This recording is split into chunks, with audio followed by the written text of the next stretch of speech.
I am now going to talk about how I follow and deviate the codes and conventions of a double-page spread. The codes and conventions are a headline, an eye-catching headline, and it must be the largest text on the page. I follow this code and convention because my headline goes all the way across the page and it is definitely the largest text. My text that I use is also very interesting. Names are picked out and highlighted, like the artist's name. I pick out my own name and also the artist's names, which is the Palominos. I do this in the byline. A page number, title of the magazine, issue date, and sometimes the website are usually displayed at the bottom of the page. I display most of these things, except the website. I don't feel that I need to do this at the bottom of the page. The colour scheme, I should use a limited use of colour. I follow this code and convention within my background of the artist in the middle. I use black, which is also on my contents and my front cover, so the colour scheme is consistent throughout all three pieces of my coursework. A stand first. A stand first introduces the article and draws the reader in. It should be near the headline before the article begins, and it should be a larger font than the rest of the article, but much smaller than the headline. It works with the headline to give a brief introduction to what the article is about.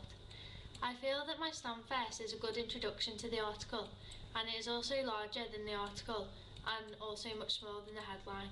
It also has a box behind it to draw attention to the stand first, because I feel that this will make the reader want to read it. Pictures take up to at least one page of the double page spread. I put my images in the middle, so it's hard to tell if the images take up a full page of the double page spread, but you can assume that it does because my images are both quite large.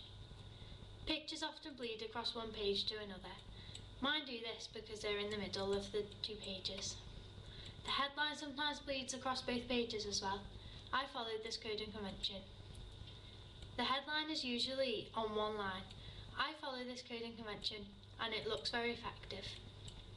I also have a drop cap at the start of my article, and they're usually between 2 and 5 lines, and mine is 3 lines. More than one image should be used. I've used 2 images. They're 2 main images and they work with each other to give you information about the article. Smaller images are used to break up the article for a more entertaining read.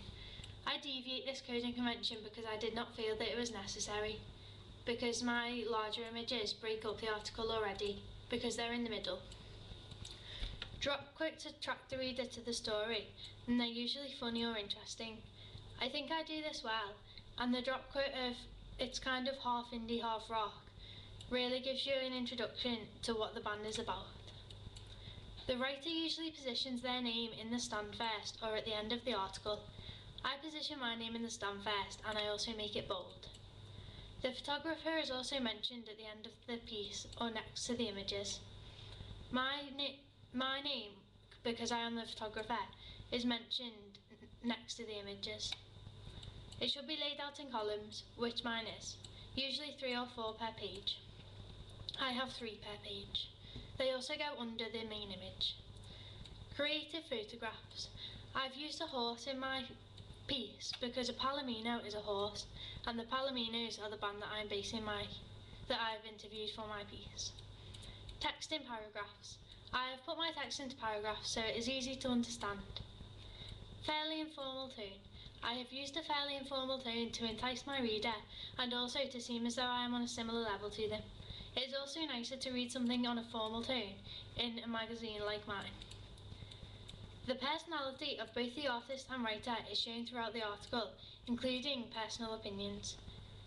The artist shows their personal opinions many times throughout the piece, and even mentions some personal jokes that the reader will be unaware of, but I've made this obvious as the writer.